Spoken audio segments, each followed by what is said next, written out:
വിഷുവൊക്കെ ആയിട്ട് ഇപ്പോൾ എന്താ പരിപാടി? ഇതൊക്കെ തന്നെ പരിപാടി. അപ്പോൾ രാവിലെ എഴുന്നേറ്റ് നല്ല അടിപൊളി ഒരു കണിയൊക്കെ കണ്ടു. പിന്നെ നമ്മൾ പടക്കം പൊട്ടിക്കലിലേക്ക് കിടന്നു. രാവിലെ കുറച്ച് നേരമൊക്കെ പടക്കം പൊട്ടിച്ച് നേരെ ഒരു കാപ്പിയും കുടിച്ച് ഇനി കുറച്ച് പച്ചക്കറിയൊക്കെ അരിഞ്ഞ് വെച്ച് നമ്മൾ ഇനി നേരെ അമ്പലത്തിലേക്ക് പോവുകയാണ്. അപ്പോൾ അമ്പലത്തിൽ ചെന്നപ്പോൾ നല്ല തിരക്കായിരുന്നു ഇന്ന് വിഷുവൊക്കെ ആയതുകൊണ്ട്. അങ്ങനെ അമ്പലത്തിൽ തൊഴുതിറങ്ങി നേരെ വീട്ടിൽ വന്നു. അപ്പോഴേക്കും അമ്മ അടിപൊളി കുറച്ച് ചെറിയൊരു സദ്യയൊക്കെ റെഡിയാക്കിയിരുന്നു. അപ്പോഴാണ് അച്ഛൻ മട്ടനായിട്ട് വന്നത്. പിന്നെ അച്ഛൻ്റെ സ്പെഷ്യൽ മട്ടൻ കറിയായിരുന്നു. അങ്ങനെ അത് ടേസ്റ്റ് ചെയ്ത് കുറച്ച് ആറ്റിറ്റ്യൂഡിട്ട് പോവുകയാണ് ഇനി നമ്മൾ നേരെ ഇല പറിക്കാൻ വേണ്ടിയിട്ട്. അപ്പോൾ നമ്മുടെ വീട്ടിലെ ഇല ഇല്ലെങ്കിൽ അപ്പുറത്തെ തൊടിയിലെ ഇല ഉണ്ടല്ലോ. അങ്ങനെ നേരെ നമ്മൾ വീട്ടിൽ നിന്ന് തോട്ടിയൊക്കെ എടുത്ത് പൊട്ടിച്ചു ഗൈസ്. അങ്ങനെ ആ ഇലയിൽ തന്നെ നമ്മൾ സദ്യയും കഴിച്ചു. അപ്പോൾ രാവിലെ കാര്യമായിട്ട് നമ്മൾ പടക്കം പൊട്ടിച്ചില്ല. അപ്പോൾ നമ്മൾ പടക്കം പൊട്ടിക്കാൻ പോവുകയാണ് ഗൈസ്. ഞാൻ ഇതുവരെ ഓലപ്പടക്കം പൊട്ടിച്ചിട്ടില്ല, പേടിയാണ്.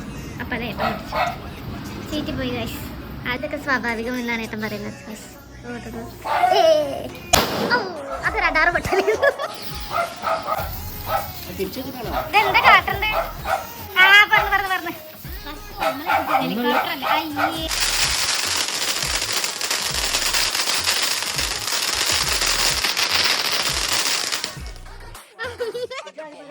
കിട്ടാൻ ഒന്നുകൂടെ ആയത്.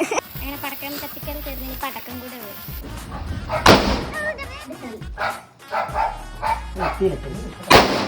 ഇത്രയുള്ളൂ. അപ്പോൾ ബൈ ഗൈസ്.